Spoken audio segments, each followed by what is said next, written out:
Hello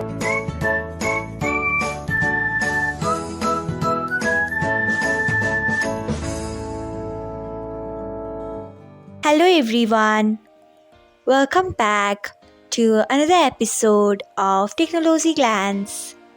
Today, in this video, I'm going to guide you through how you can allow link history on Instagram. So, let's get started.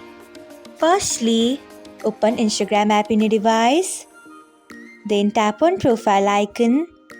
Next, tap on three lines icon. After that, tap on settings and privacy.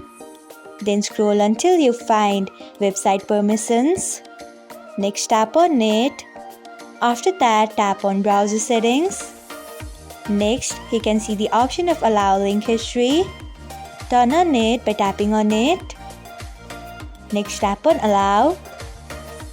So, this is how you can allow link history on Instagram. Thanks for watching. If you found this guide helpful, we would love it if you hit the thumbs up button below. We upload great new tech tutorials like this one every day. So, do not forget to subscribe to our channel and hit the bell icon so that you'll never miss another update.